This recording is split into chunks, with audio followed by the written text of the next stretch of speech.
काँग्रेसच्या मुसलमान नेत्यांकडून इस्लामी अतिरेक्यांचं समर्थन सुरूच। हुसेन दलवाईंच्या पाठोपाठ आता रशीद अल्वी अतिरेक्यांच्या समर्थनात। स्वतःची चूक सुधारायला आयोगाला वेळ हवाय। जिल्हा परिषद निवडणूक घोषणा टाळली। नगर परिषद आणि पंचायत समितीत आयोगानं ओलांडली आरक्षण मर्यादा। पंतप्रधान मोदी जोहान्सबर्गला रवाना। G20 शिखर परिषदेला नरेंद्र मोदी उपस्थित राहणार।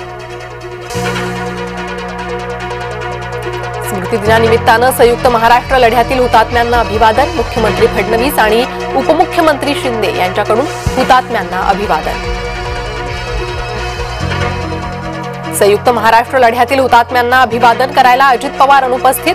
महायुती सरकारचे महत्त्वाचे मंत्री आणि प्रशासकीय मंत्री अभिवादनाला हजर। तुम्ही धनंजय मुंडेंना चौकशीसाठी बोलावत नाही, आता तुम्हाला नाकीनं वाढणार। जरांगेंचा फडणवीस अजित पवारांना थेट इशारा। पुण्यातील मुंढवा कथित जमीन गैरव्यवहार प्रकरणी महत्त्वाची अपडेट। शीतल तेजवानीची चौकशी संपली। पुणे पोलिसांकडून 4.5 तास चौकशी।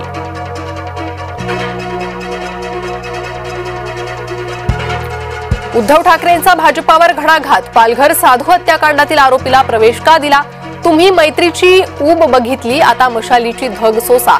उद्धव ठाकरेंचा सत्ताधाऱ्यांना इशारा। शिवसेनेतले पक्षप्रवेश थांबवा, विनाकारण वाद नकोत। एकनाथ शिंदेंच्या पक्षनेत्यांना सूचना। अमित शहा यांच्या भेटीनंतर शिंदेंची भूमिका।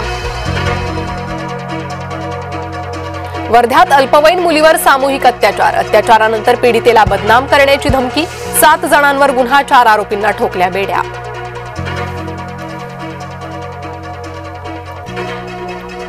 मुंबईचे लचके तोडताना मी पाहू शकत नाही, आम्ही मुंबई पालिका जिंकणारच। उद्धव ठाकरेंना विश्वास। चिमुकलीला न्याय मिळवून देण्यासाठी मालेगावकर आक्रमक। मालेगाव बंदची हाक। आरोपीला 27 नोव्हेंबरपर्यंत पोलीस कोठडी। नेरूळमधील शिवरायांच्या पुतळ्याचं आज होणार अनावरण। उपमुख्यमंत्री एकनाथ शिंदेंच्या हस्ते पुतळ्याचं अनावरण।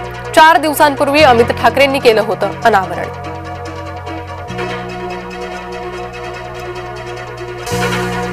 बिहारनंतर आता मुंबईतही भाजपाचं नवं समीकरण। महिला आणि युवकांच्या मतांसाठी खास रणनीती।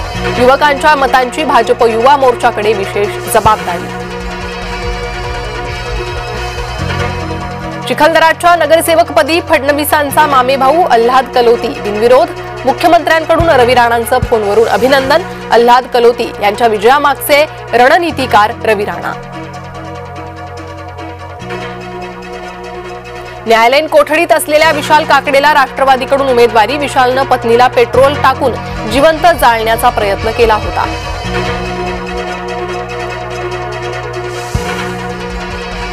ताम्हिणी घाटात भीषण अपघात। थार गाडी 500 फूट दरीत कोसळली। अपघातात 6 जणांचा मृत्यू।